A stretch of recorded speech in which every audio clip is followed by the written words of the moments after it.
दर्शक बंधु होली दिन रखी नियंतु तुलसीर मंजरी को घरर एही जगार आपणक जीवन में चली समस्त दुख कष्टरू आपणक मुक्ति मिल जाव।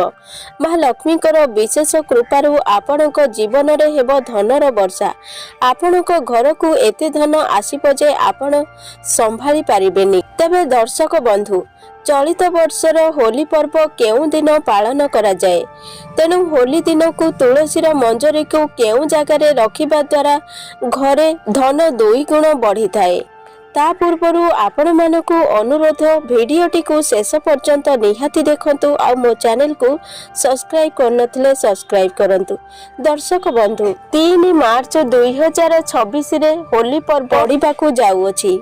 एही दिन अनेक प्रकारर शुभ संयोग निर्माण हेबाकू जाउअछि, जेमिति कि आयुष्मान जोग, महालक्ष्मी जोग, धन जोग, अमृत सिद्धि भली पूरा 62 प्रकारर शुभ जोग निर्माण हेबाकू जाउअछि। पूर्णिमा तिथि को माँ लक्ष्मी कर बार बोली मना जाइथाय। पूर्णिमा तिथि रे माँ लक्ष्मी धरा पृष्ठ को अवतारण करिथाय। प्रत्येक द्वार को माँ लक्ष्मी पूर्णिमा तिथि रे आसीथांती। तेणु जेउ भक्त माँ लक्ष्मी को प्रसन्न करिबाकू चाहुचंती ताहाले दोल पूर्णिमा बा होली दिन एही गुप्त उपाय को निहाती करंतु। आपणकर घरे वर्ष सारा केबे मध्य धन अन्नर अभाव हेब नाही। तेबे चालंतु जानिबा होली दिन तुलसीर मंजरी को केउं जगार रखिबा द्वारा घरे माता लक्ष्मी कर वास होइथाय। दर्शक बंधु तुलसीर मंजरी आपण को बनाइब धनवान, रंकरु बनाइब राजा। दर्शक बंधु आमर प्रत्येक हिंदू मानक पाई तुलसी गछ अत्यंत गुरुत्वपूर्ण अटे एवं आमर प्रत्येक हिंदू मानक अगणारे तुलसी गछ निश्चित भावरे शोभा पाई। तेबे तुलसी गछरे जेबे मंजरी आसी थाए ताहा आम घर पाई अत्यंत ही शुभ होइथाए। तुलसी गछरे जेबे भी मंजरी आसी थाए तो आपण बुझी नेबा उचित जे आपण को माँ लक्ष्मी कर विशेष कृपा प्राप्त हेबाकू जाउ एवं आपण को ऊपरे माँ लक्ष्मी अत्यंत प्रसन्न अछंती। दर्शक बंधु आजिर एही वीडियो रे मु तुलसीर मंजरी सहित जड़ित किछि विशेष सरल उपाय कहिबाकू जाउअछि। एही उपायटी आपण को माँ लक्ष्मी एवं श्रीहरि विष्णुकर कृपा प्राप्त करिबारे बहुत ही सहाय्य करिबो। दर्शक बंधु आपण माने समस्ते जानती तुलसी गछ को अत्यंत शुभ एवं पवित्र बोली मना जाइथाय, कारण तुलसी रे स्वयं माँ लक्ष्मी कर निवास होइथाय। कारण तुलसी गछटी केवल स्वास्थ्य दृष्टि ही नुहे, आध्यात्मिक दृष्टि एवं स्वास्थ्य दृष्टि बहुत उपयोगी अटे। प्रत्येक दिन आपण निश्चित भावरे सकाळ समय रे एवं संध्या समय रे तुलसी मांकर पूजा अर्चना करिबा उचित। संध्या समय रे तुलसी मूल रे घीर दीप जलाइबा अत्यंत आवश्यक अटे। एमिति करिबा द्वारा आपणक गृह रे सकारात्मक ऊर्जार संचार हेबो। ता सहित माँ लक्ष्मी एवं श्रीहरि विष्णुकर कृपा मध्य आपण को प्राप्त हेबो। तुलसी गछर मंजरी अत्यंत शुभ एवं शक्तिशाली मना जाइथाय। तो आपण तुलसी मंजरी सहित जड़ित एही उपायटी को करि नियंतु। आपणक गृह रे केबे भी धनर अभाव हेबो नाही।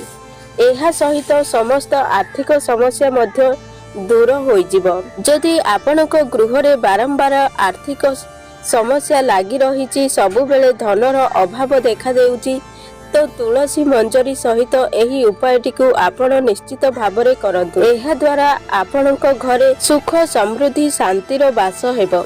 एहा सहित आपणक गृहर सदस्य मानक मध्यरे सबुदिन लड़ाई झगड़ा लागी रही, तुलसीर मंजरीर एही उपाय आपणकर से समस्या को मध्य दूर करि पारिबो। दर्शक बंधु तुलसी गछर मंजरी आसीबा अत्यंत शुभ होइथाय। तेबे आसंतु जानि नेबा तुलसी गछ सहित जड़ित सही सहज एवं सरल उपाय विषय। तुलसी गछरे जेतेबेले मंजरी आसुची तो मंजरी गुडी को आपण तोली नियंतु एवं गोटिए लाल कपड़ा रे बांधी ताकू पुटुली बनई दियंतु एवं सेही पुटुली को आपण निजर पूजा घरे रखी दियंतु। एपरी करिबा द्वारा आपणक गृह रे सकारात्मक ऊर्जार संचार होइथाय। दर्शक बंधु जदि आपण लाभ ଧନ ଲାଭ କରିବାକୁ ଚାହୁଁଛନ୍ତି ତ ତୁଳସୀର ମଞ୍ଜରୀକୁ ଆପଣ ଗୋଟିଏ ଲାଲ କପଡ଼ାରେ ବାନ୍ଧି ଆପଣ ନିଜର ଧନ ରଖୁଥିବା ସ୍ଥାନରେ ରଖିଦିଅନ୍ତୁ।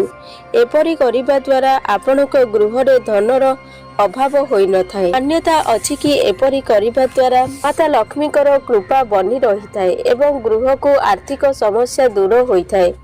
ଏହା ବ୍ୟତୀତ ଯଦି ଆପଣଙ୍କର ପର୍ସ ସବୁବେଳେ ଖାଲି ହୋଇଯାଉଛି ଏବଂ ଆପଣ ଏହି ସମସ୍ୟାରୁ ମୁକ୍ତି ପାଇବାକୁ ଚାହୁଁଛନ୍ତି ତ ଆପଣ ନିଜ ପର୍ସରେ ଗୋଟିଏ ତୁଳସୀର ମଞ୍ଜରୀକୁ ରଖିଦିଅନ୍ତୁ।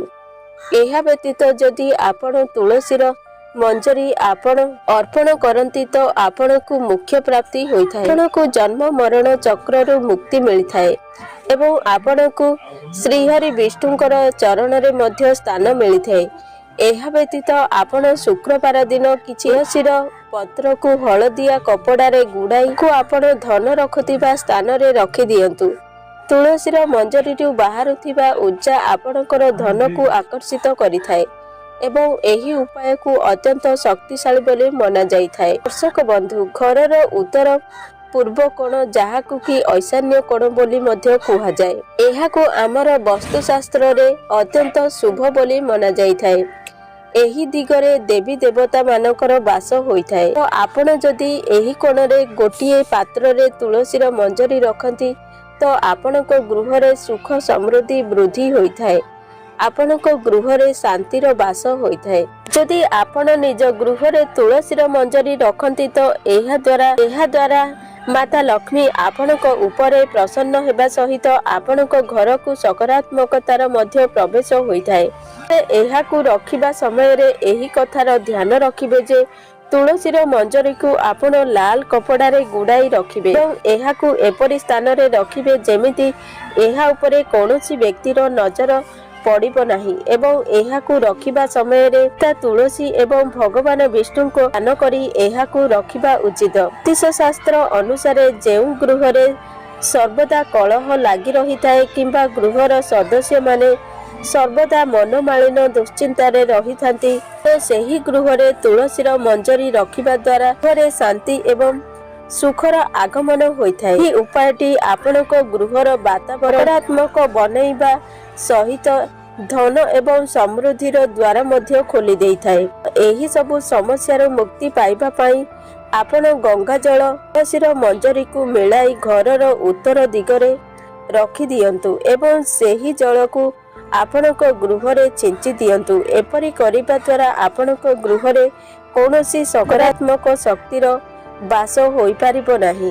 ମନେ ରଖିବେ, ସେହି ଜଳକୁ ଛିଞ୍ଚିବା ସମୟରେ ତୁଳସୀର ମଞ୍ଜରୀକୁ ଏଣେତେଣେ ପକାଇବେ ନାହିଁ। ତା ଉପରେ କାହାର ଗୋଡ଼ ପଡ଼େ ଏହା ଅଶୁଭ ହୋଇଥାଏ, କାରଣ ତୁଳସୀ ହେଉଛି ମାତା ଲକ୍ଷ୍ମୀଙ୍କର ପ୍ରତୀକ। ଆପଣ ଜଳକୁ ହିଁ ଛିଞ୍ଚିବେ, ତୁଳସୀର ମଞ୍ଜରୀ ଆପଣ ତଳେ ପକାଇବେ ନାହିଁ। ଦର୍ଶକ ବନ୍ଧୁ, ଘରର ଉତ୍ତର ପୂର୍ବ ଦିଗକୁ ଆକର୍ଷଣ କରୁଥିବାର ଦିଗ ବୋଲି ମନାଯାଏ। ଏହି ଦିଗଟି କୁବେରଙ୍କର ଦିଗ ହୋଇଥାଏ। ଆପଣ ଘରର ଏହି ଦିଗରେ କିଛି ତୁଳସୀର ମଞ୍ଜରୀ ରଖନ୍ତି ତ ଏହା ଆପଣଙ୍କ ଗୃହକୁ ଧନକୁ ଆକର୍ଷଣ କରିବାର କାର୍ଯ୍ୟ କରିଥାଏ। ସହିତ ଆପଣ ଯେଉଁ ପାଣି ପିଉଛନ୍ତି ସେହି ପାଣିରେ ମଧ୍ୟ ସବୁବେଳେ ତୁଳସୀର ମଞ୍ଜରୀ ପକାଇ ସେହି ପାଣିକୁ ପିଇ ପାରିବେ। ଆପଣ ଯଦି ତୁଳସୀ ମଞ୍ଜରୀ ପକାଇ ପାଣି ପିଅନ୍ତି ତ ଏହା ଦ୍ୱାରା ଆପଣଙ୍କ ଉପରେ କେବେ ବି କୌଣସି ନକାରାତ୍ମକ ପ୍ରଭାବ ପଡ଼ିନଥାଏ ବା ନଜର ଦୋଷ ଲାଗିନଥାଏ। ଦର୍ଶକ ବନ୍ଧୁ, ତୁଳସୀ ହେଉଛି ଆମମାନଙ୍କ ପାଇଁ ସକାରାତ୍ମକ ଉର୍ଜା ଏବଂ ଶକ୍ତିର ସ୍ରୋତ ହୋଇଥାଏ, ଯାହାକି ସମ୍ପୂର୍ଣ୍ଣ ପରିବାର ପାଇଁ କଲ୍ୟାଣକାରୀ ଅଟେ। ଦର୍ଶକ ବନ୍ଧୁ, ଏବେ ଆସନ୍ତୁ ଜାଣିନେବା ଦିନ ମାନଙ୍କରେ ତୁଳସୀର ମଞ୍ଜରୀ ତୋଳିବା ଏବଂ କେଉଁ ବାର ତିଥିରେ ତୁଳସୀର ମଞ୍ଜରୀ ତୋଳିବା ଅନୁଚିତ ଅଟେ। ତୁଳସୀର ମଞ୍ଜରୀକୁ ତୋଳି ସାରିବା ପରେ ଆପଣ କେଉଁଠାରେ ଏହାକୁ ରଖିବେ ଏବଂ କିପରି ଭାବରେ ଏହାର ଉପଯୋଗ କରିବେ। ଦର୍ଶକ ବନ୍ଧୁ, ପତ୍ର ହେଉ ବା ମଞ୍ଜରୀ ହେଉ, ଏକାଦଶୀ, ଦ୍ୱାଦଶୀ, ପୂର୍ଣ୍ଣିମା, ଅମାବାସ୍ୟା, ରବିବାର, ମଙ୍ଗଳବାର, ସଂକ୍ରାନ୍ତି, ସୂର୍ଯ୍ୟପରାଗ କିମ୍ବା ଚନ୍ଦ୍ରଗ୍ରହଣରେ ତୋଳିବେ ନାହିଁ। ଆପଣ ଯଦି ଏହାକୁ ଶୁକ୍ରବାର ଦିନ ତୋଳନ୍ତି ଏହା ଅତ୍ୟନ୍ତ ଶୁଭ ରହିଥାଏ। ତୁଳସୀକୁ ତ ତୁଳସୀ ପତ୍ର ଅର୍ପଣ କରାଯାଇ ନଥାଏ, କିନ୍ତୁ ଶୁକ୍ରବାରରେ ଯଦି ତୁଳସୀ ମଞ୍ଜରୀ ମାତା ଲକ୍ଷ୍ମୀକୁ ଅର୍ପଣ କରନ୍ତି ତ ଏହା ଦ୍ୱାରା ଆପଣଙ୍କ ଗୃହରେ ଧନର ବୃଦ୍ଧି ହୋଇଥାଏ। ତେବେ ଆପଣ ଯେତେବେଳେ ତୁଳସୀର ମଞ୍ଜରୀ ତୋଳିବେ ସେତେବେଳେ କଇଁଚି ବା ଅନ୍ୟ କୌଣସି ଅସ୍ତ୍ରଶସ୍ତ୍ର ବ୍ୟବହାର କରିବେ ନାହିଁ କିମ୍ବା ନଖରେ ମଧ୍ୟ ତୁଳସୀର ମଞ୍ଜରୀକୁ ଛିଣ୍ଡାଇବେ ନାହିଁ। ଏବଂ ଯେତେବେଳେ ଆପଣ ତୁଳସୀର ମଞ୍ଜରୀ ତୋଳିବେ ସେତେବେଳେ ମା ତୁଳସୀକୁ କୌଣସି ପ୍ରକାରର କଷ୍ଟ ନ ହୁଏ ସେଥିପ୍ରତି ଆପଣ ଧ୍ୟାନ ଦେବେ। ଆପଣ କୌଣସି ପିତ୍ତଳ ଥାଳି ନେଇକି ଯିବେ, ତା ଉପରେ ଲାଲ ରଙ୍ଗର କପଡ଼ା ବିଛାଇ ଦେବେ।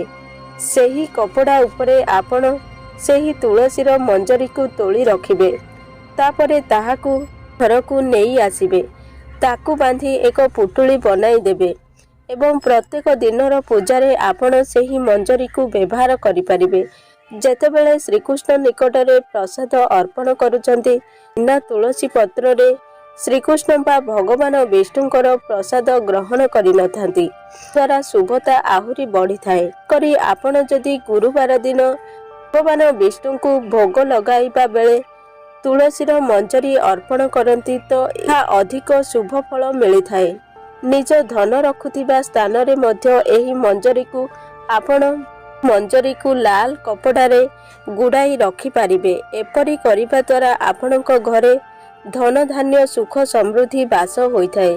ଯେଉଁ ବ୍ୟକ୍ତି ନିଜର ଧନ ରଖୁଥିବା ସ୍ଥାନରେ ତୁଳସୀର ମଞ୍ଜରୀ ରଖିଥାଏ ତ ସେହି ଘରେ ଧନର କେବେ ଅଭାବ ହୋଇନଥାଏ, କାରଣ ସେଠାରେ ମାତା ଲକ୍ଷ୍ମୀଙ୍କର ବାସ ହୋଇଥାଏ। ଯେଉଁଠାରେ ମାତା ଲକ୍ଷ୍ମୀଙ୍କର ବାସ ହୋଇଥାଏ ସେଠାରେ କେବେ ବି ଦାରିଦ୍ରତାର ବାସ ହୋଇପାରିବ ନାହିଁ।